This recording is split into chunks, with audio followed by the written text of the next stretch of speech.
Hello, everyone.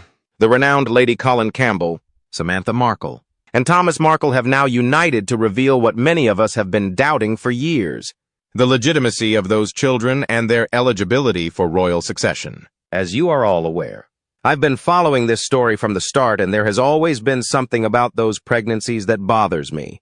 Speaking of tragic, we should also consider how they have handled Thomas Markle, a guy who merely wants to meet his grandkids regardless of their biological ties during this entire ordeal.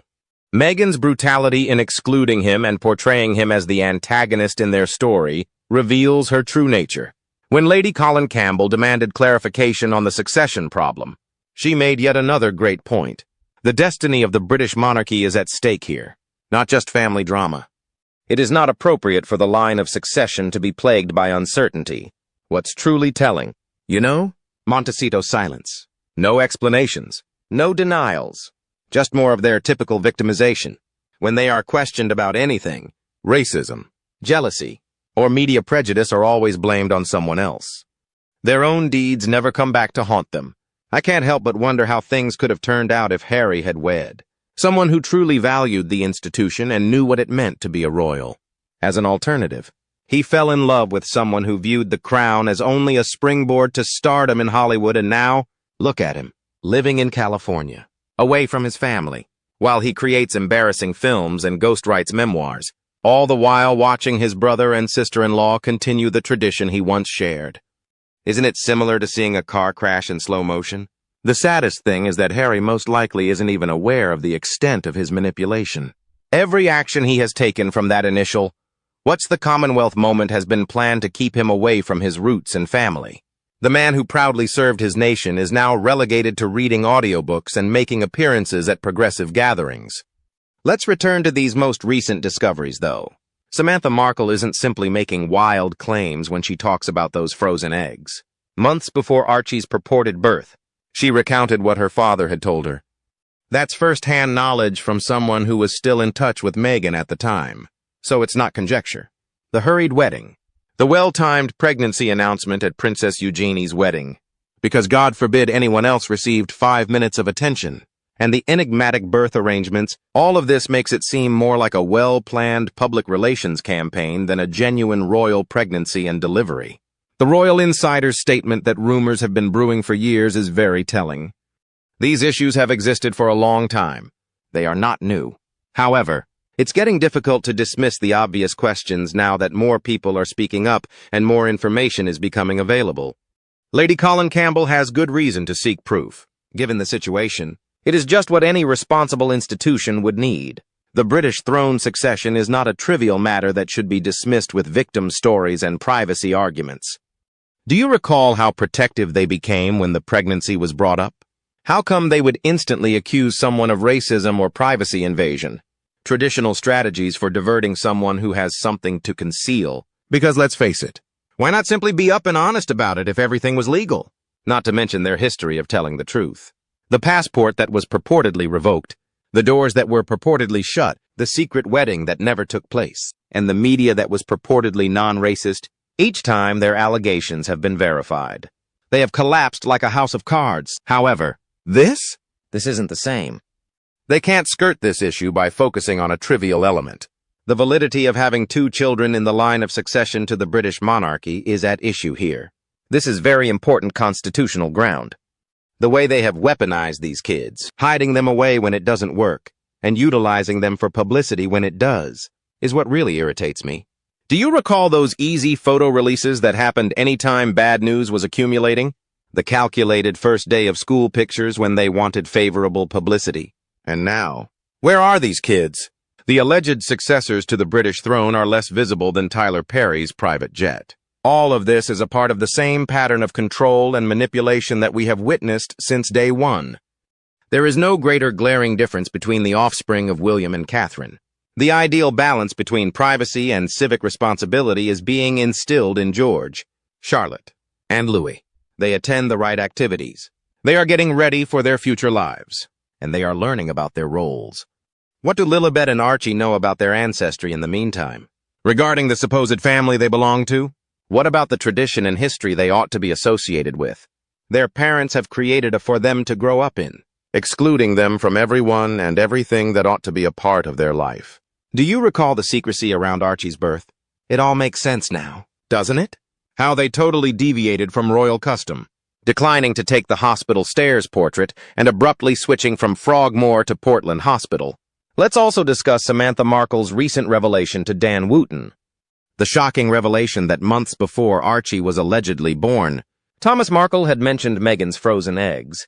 I mean, people make the connections. If everything was occurring organically, why would anyone even bring up frozen eggs? Lady C was definitely correct when she observed, "The whole thing stinks to high heaven." Meghan is to blame for this entire disaster, and Harry's frailty has allowed it to get out of hand. It is unique that in 2025 we will even need to debate the legitimacy of royal heirs. However, these two have been unparalleled in every way, haven't they? Lady Colin Campbell is correct. We must resolve this issue once and for all. The truth about who is vying for the British crown should be made public. This suspicion should be removed from the monarchy. Indeed, if Harry and Meghan have nothing to conceal, they should also wish to end these speculations. Will they, though? Obviously not. They will continue to play the victim, complain about racism, assert their right to privacy, and keep evading. Because isn't that their playbook? They are only capable of that. The most terrible part is that none of this was necessary. Harry might have had it all. A devoted family, a fulfilling career, and the opportunity to truly change the world.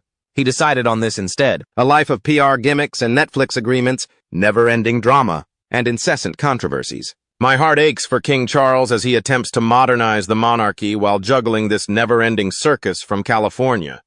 The same is true for William and Catherine, who are conducting themselves with such dignity and doing everything correctly while these two are always attempting to undermine it all.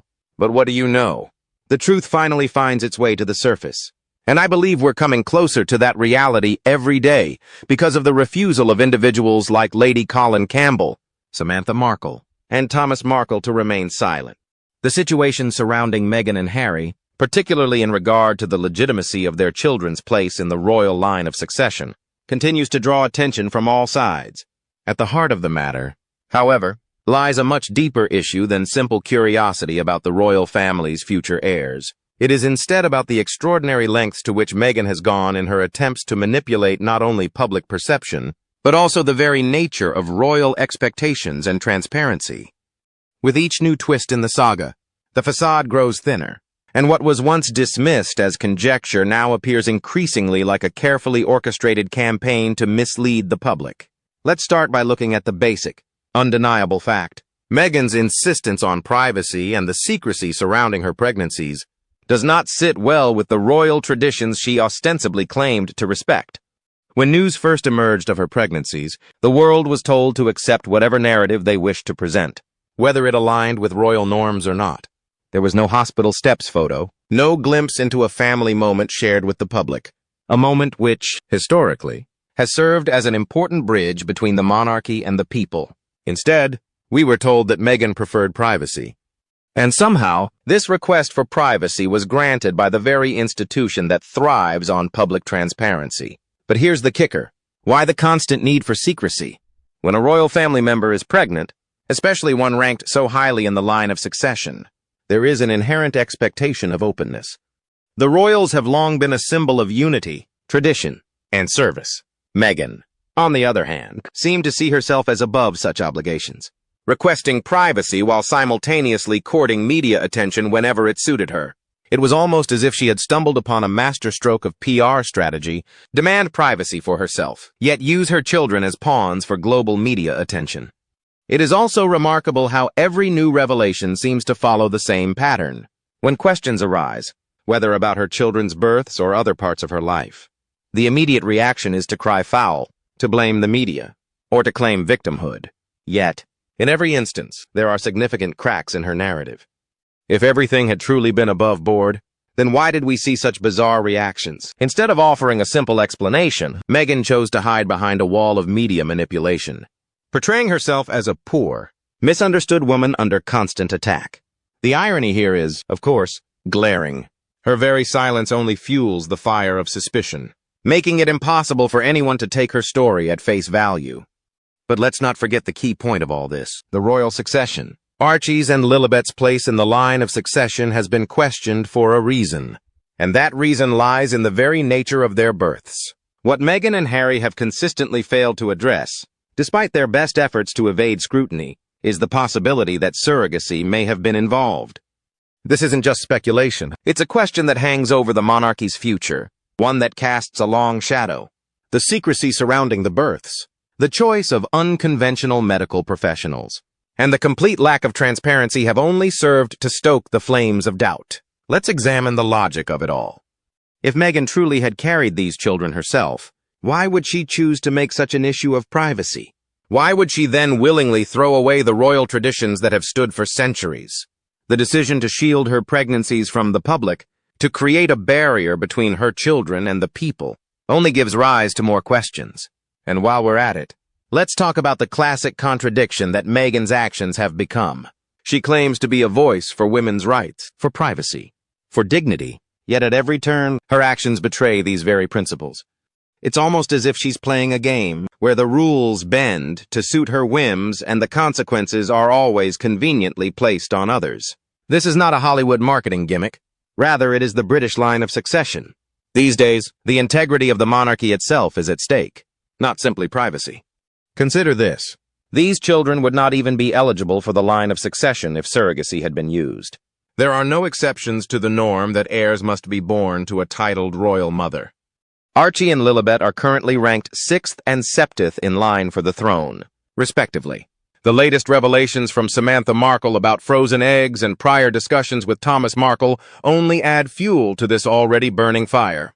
What is particularly striking about these claims is that they are not just rumors. They are statements made by people who were once intimately involved in Meghan's life, people who have had direct access to the details she now tries so hard to conceal. And yet, she continues to deny everything, presenting a flawless image of herself as the misunderstood victim of a cruel, patriarchal media. If there were no secrets to hide, why the need for such elaborate narratives? In the midst of all this, there's an undeniable sense of theatrics at play. Meghan seems to approach everything with an eye for drama, for media manipulation. From the carefully timed announcements to the strategic photo releases, when the media narrative threatens to spiral out of control, every move she makes seems calculated. It's almost as if she has become a professional at playing the role of the damsel in distress.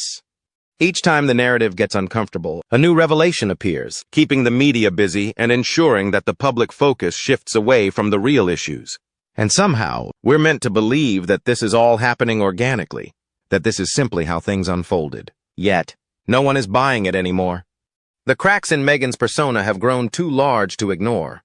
The image she has carefully cultivated is nothing more than a well-crafted illusion, a smoke and mirrors game where she controls the narrative. The truth, however, remains elusive. And as the days go by, more and more people are starting to see through the deception. As if her questionable claims about her children's births weren't enough, Meghan's complete disregard for the monarchy's deeply ingrained sense of duty is perhaps the most telling part of this entire spectacle. There is a lack of respect for tradition and for what it means to be a part of this institution.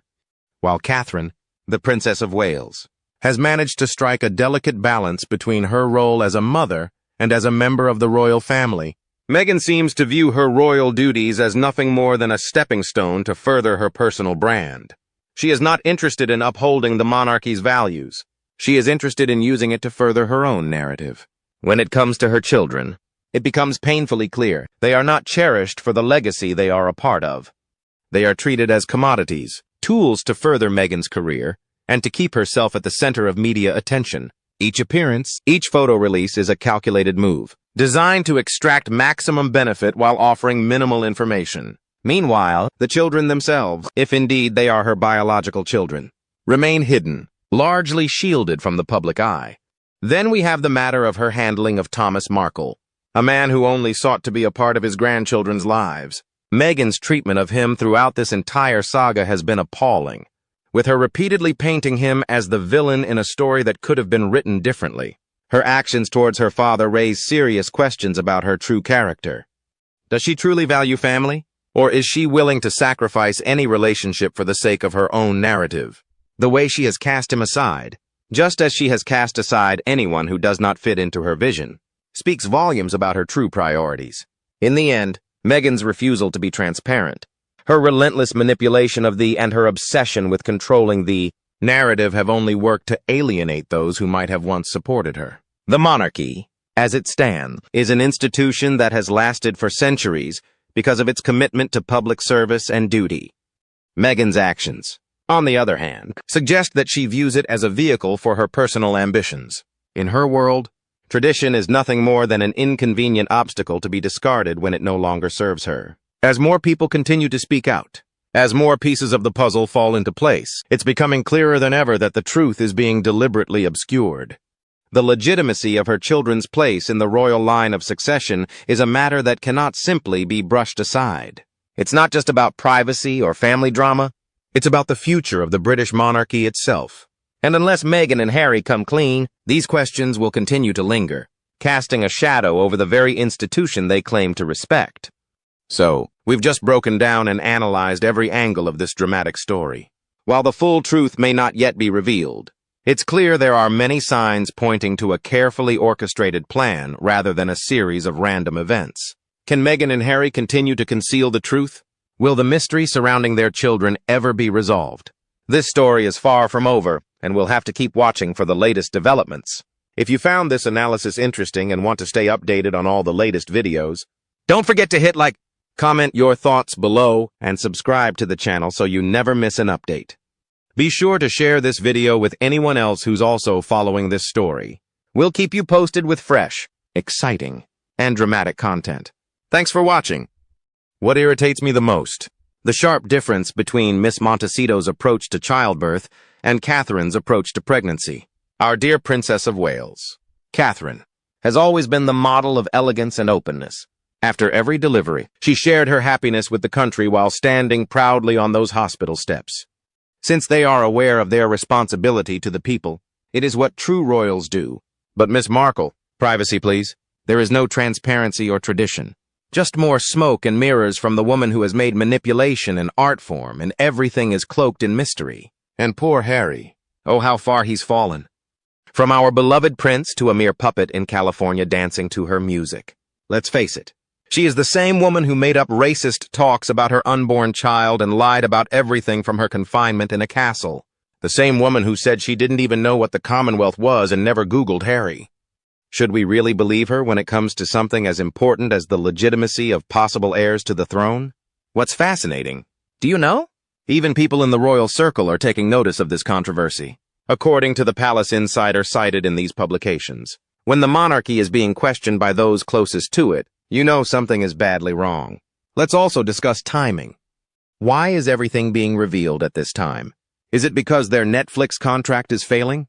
Did their attempt to use Spotify fail? Or are they frantically attempting to remain relevant as William and Catherine continue to represent all that is admirable about the contemporary monarchy? The thought of King Charles truly tears my heart out of all of this. Imagine attempting to guide the monarchy into a new age while juggling this circus. But despite these two attention seekers' relentless attacks, William and Catherine have handled everything with such grace. Do you recall Meghan's habit of talking endlessly about her truth? Perhaps the moment has arrived for the truth to be revealed. Why not just present the evidence and end all of these rumors if there is nothing to conceal? However, we all know that won't occur, don't we? If it lies like a Markle and plans like a Markle, then what do you think we're actually dealing with here? This whole situation makes me think of the ancient proverb, if it walks like a duck and quacks like a duck. The picture gets clearer the more pieces of this puzzle fit together. Everything suggests that something significant is being concealed. From the timing of those conversations about frozen eggs to the enigmatic delivery plans, from the extraordinary secrecy to the frequent detours. The way they are using these kids, whether or not they are biologically theirs, as pawns in their plot against the monarchy, is what truly irritates me. These helpless children are being drawn into their parents' frantic quest for significance and attention. It truly is heartbreaking.